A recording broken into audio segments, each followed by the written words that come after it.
Buenas tardes. Hoy vamos a explicar la Guerra del Golfo. Fue un conflicto que tuvo lugar entre agosto de 1990 y febrero de 1991, iniciado cuando el dictador iraquí Saddam Hussein invadió el pequeño país de Kuwait. El 2 de agosto de 1990, las tensiones entre ambos países venían desde hace años, en parte debido a disputas territoriales y acusaciones de que Kuwait estaba extrayendo petróleo de campos iraquíes cercanos a la frontera. Además, Irak, devastado económicamente tras la larga y costosa guerra de Irán-Irak 1980-1988, buscaba aliviar sus deudas y expandir su acceso a recursos energéticos controlando a Kuwait, un país rico en petróleo. El conflicto comenzó con la invasión iraquí, que fue rápida y contundente. Las fuerzas militares de Kuwait fueron superadas en cuestión de horas y Saddam Hussein anunció que Kuwait se convertiría en la 19ª provincia de Irak. La comunidad internacional reaccionó de inmediato. El Consejo de Seguridad de las Naciones Unidas condenó la invasión y exigió la retirada inmediata de las tropas iraquíes. Sin embargo, Saddam Hussein ignoró estas demandas y las tensiones fueron en aumento. En respuesta, una coalición internacional encabezada por Estados Unidos bajo el liderazgo del presidente George H. W. Bush comenzó a formarse. Esta coalición incluyó a más de 35 países, entre ellos Reino Unido, Francia, Arabia Saudita, Egipto y otros miembros de la OTAN y el mundo árabe. Su objetivo era forzar la salida de las tropas iraquíes de Kuwait, ya fuera por medios diplomáticos o, si era necesario, por la fuerza militar. Mientras tanto, las Naciones Unidas impusieron sanciones económicas a Irak, pero estas no lograron cambiar la postura de Saddam. A medida que el año 1990 avanzaba, la coalición internacional comenzó a reunir fuerzas militares en la región del Golfo Pérsico, en lo que se llamó la Operación Escudo del Desierto.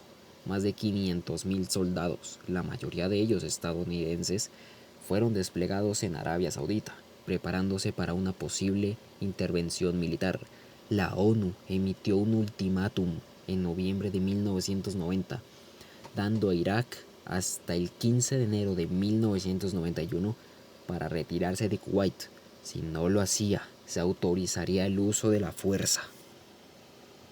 Cuando la fecha límite pasó sin ninguna señal de retirada iraquí, la coalición lanzó la operación Tormenta del Desierto el 17 de enero de 1991. La fase inicial de la guerra consistió en una abrumadora campaña aérea y de misiles que duró 42 días consecutivos. Durante este tiempo, los aliados atacaron sistemáticamente las infraestructuras militares, centros de mando, sistemas de comunicación y depósitos de armas iraquíes.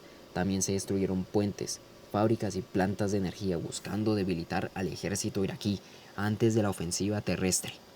La superioridad tecnológica y militar de la coalición quedó muy en evidencia. Durante esta campaña aérea se utilizaron aviones avanzados como el F-117 Nighthawk, un bombardero furtivo, y el sistema de misiles Patriot, que tuvo un papel clave interceptando los misiles Scud lanzados por Irak contra Israel y Arabia Saudita. Saddam Hussein, con la esperanza de dividir a la coalición, intentó provocar la intervención israelí al lanzar estos misiles, pero Israel, presionado por Estados Unidos, no respondió militarmente, lo que ayudó a mantener la unidad de los aliados. Mientras tanto, las fuerzas terrestres iraquíes, compuestas por más de 300.000 soldados, se atrincheraron en Kuwait y el sur de Irak, fortificando sus posiciones con búnkeres, trincheras, campos minados y otras defensas. Sin embargo, la moral de las tropas iraquíes era baja y muchos soldados estaban mal equipados y desmoralizados debido a los constantes bombardeos y ataques de artillería. Finalmente, el 24 de febrero de 1991 comenzó la fase terrestre de la operación. Las tropas de la coalición, lideradas por el general estadounidense Norman Schwarzkopf, lanzaron una ofensiva rápida y decisiva conocida como la Tormenta en el Desierto. En cuestión de horas, las fuerzas iraquíes comenzaron a colapsar. La estrategia de la coalición consistía en un ataque frontal desde el sur, mientras que otra gran fuerza se movía hacia el oeste, penetrando en el sur de Irak para cortar las rutas de suministro y escape del ejército iraquí en Kuwait. Una de las batallas clave de esta fase fue la batalla del 73 Hastings, en la que las fuerzas estadounidenses y británicas, utilizando tanques M1 Abrams y Challenger, destruyeron rápidamente grandes cantidades de blindados iraquíes, demostrando nuevamente la superioridad tecnológica de la coalición. En cuestión de solo 100 horas desde el inicio de la ofensiva terrestre, Kuwait fue liberado y las fuerzas iraquíes se retiraron en desorden hacia Irak. Durante la retirada, las tropas iraquíes incendiaron más de 600 pozos petroleros en Kuwait, causando un desastre ecológico que duró varios meses. Parecía que llovía petróleo en el cielo. Las imágenes de los pozos en llamas se convirtieron en uno de los símbolos más duraderos de la guerra. El 28 de febrero de 1991, el presidente Bush anunció el cese de las hostilidades, declarando la victoria de la coalición. Aunque Saddam Hussein fue derrotado en la guerra, su régimen no cayó y permaneció en el poder en Irak. El conflicto dejó profundas consecuencias en la región, obviamente, y a nivel internacional. Kuwait fue devastado, pero con el apoyo internacional comenzó rápidamente su reconstrucción. Irak, por su parte, quedó bajo estrictas sanciones económicas y restricciones militares impuestas por las Naciones Unidas, que incluyeron inspecciones para asegurar que no desarrollara armas de destrucción masiva. Estas sanciones y las tensiones internacionales en torno a Irak persistieron durante la siguiente década, desembocando finalmente en la invasión de Irak por parte de Estados Unidos en 2003. En términos de bajas, se estima que más de 100.000 soldados iraquíes murieron o sufrieron o fueron heridos durante el conflicto, en contraste con las bajas de la coalición, que fueron relativamente bajas, menos de 300. La guerra también tuvo un costo humanitario significativo para los civiles iraquíes, aunque la mayoría de las bajas ocurrieron entre las fuerzas armadas iraquíes.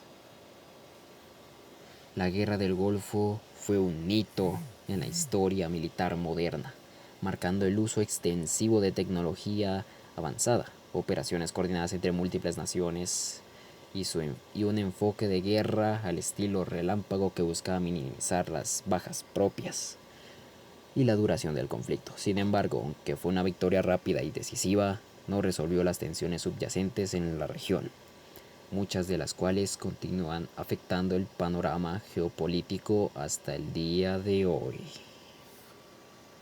Es crucial entender el contexto diplomático y geopolítico en el que se desarrolló la Guerra del Golfo. Uno de los factores clave fue la decisión de la coalición internacional de limitar el alcance de su intervención.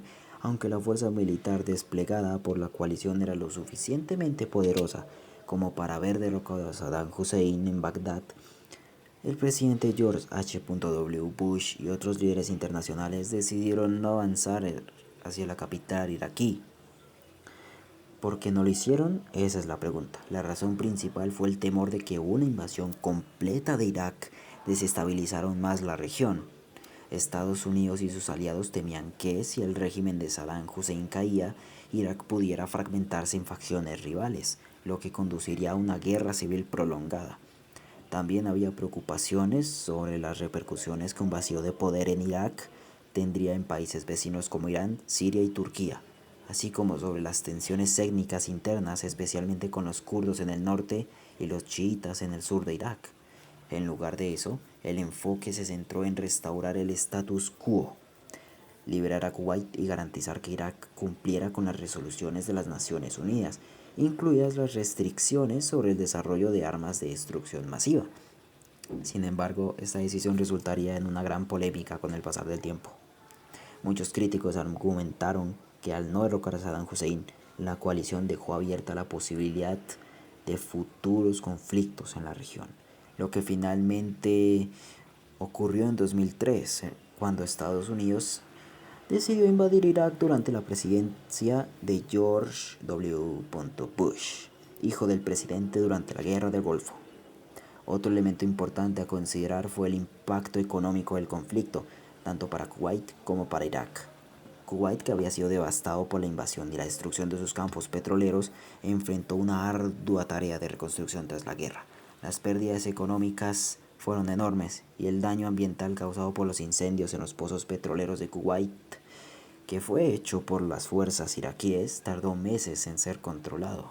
A pesar de todo, el país logró recuperarse relativamente rápido, gracias a sus vastos recursos petroleros y la ayuda financiera internacional.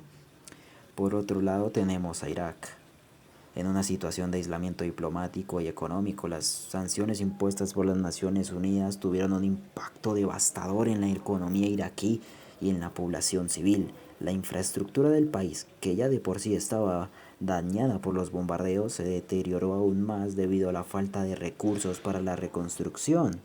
Estas sanciones afectaron severamente la vida cotidiana de los iraquíes, con escasez de alimentos, medicinas y otros bienes esenciales. A lo largo de los años 90, la crisis humanitaria en Irak se agravó, lo que llevó a críticas sobre la efectividad y moralidad de las sanciones, especialmente a medida que el régimen de Saddam Hussein seguía en el poder mientras el pueblo sufría. En el ámbito internacional, pues la Guerra del Golfo también marcó un cambio en las relaciones de poder en el Medio Oriente. El conflicto consolidó a Estados Unidos como una potencia dominante en la región y la presencia militar estadounidense en el Golfo Pérsico se mantuvo en las décadas siguientes. Bases militares en países como Arabia Saudita y Kuwait continuaron operando, lo que también generó muchos resentimientos en ciertos sectores de la población local. De hecho, la presencia militar occidental en suelo saudí se convirtió en uno de los principales argumentos utilizados por grupos radicales islamistas, incluidos a Al-Qaeda, para justificar sus ataques contra Estados Unidos, lo que a su vez fue un factor que contribuyó a los atentados del 11 de septiembre de 2001. Otra consecuencia geopolítica del conflicto fue el fortalecimiento de las relaciones entre los países árabes del Golfo y las potencias occidentales. Aunque la coalición incluyó a varias naciones árabes como Egipto y Siria, el liderazgo de Estados Unidos y sus aliados europeos fue crucial en la victoria de los países del Consejo de Cooperación del Golfo, que incluye a Arabia Saudita, Kuwait, Bahrein, Qatar, Emiratos Árabes Unidos y Omán. Reforzaron sus lazos militares y económicos con Occidente, lo que aseguraría la estabilidad de estos regímenes y su defensa frente a posibles amenazas regionales, particularmente de Irak o Irán. Sin embargo, en el ámbito interno de Irak, las consecuencias fueron dramáticas. Tras la guerra, las tensiones sociales y étnicas dentro del país se intensificaron. En el norte, los kurdos aprovecharon la debilidad del régimen de Saddam Hussein para lanzar una insurrección que el objetivo de obtener mayor autonomía o incluso la independencia. En el sur, la población chiita, que había sido marginada durante años por el régimen sunita de Saddam, también se levantó en rebelión. No obstante, ambas revueltas fueron brutalmente reprimidas por las fuerzas de Saddam Hussein. Aunque la coalición internacional estableció una zona de exclusión aérea en el norte y el sur de Irak para proteger a los kurdos y a los chiitas de nuevos ataques aéreos por parte del régimen iraquí. El establecimiento de estas zonas de exclusión aérea fue otro resultado directo de la guerra y de las preocupaciones internacionales sobre los derechos humanos en Irak. Aunque Saddam Hussein mantuvo el control del país, su capacidad para proyectar poder dentro de sus propias fronteras se vio limitada, y la comunidad internacional continuó monitoreando de cerca sus actividades militares. Finalmente, pues la Guerra del Golfo sentó un precedente importante en que las guerras modernas serían libradas. La combinación de una coalición multinacional, el uso extensivo de tecnología avanzada como aviones furtivos o misiles guiados por satélite y la guerra mediática con transmisiones en vivo desde el frente marcaron una nueva era en los conflictos bélicos. La guerra se convirtió en un espectáculo televisivo global, con millones de personas alrededor del mundo siguiendo los acontecimientos en tiempo real, a través de redes como CNN, por eminencia durante este conflicto.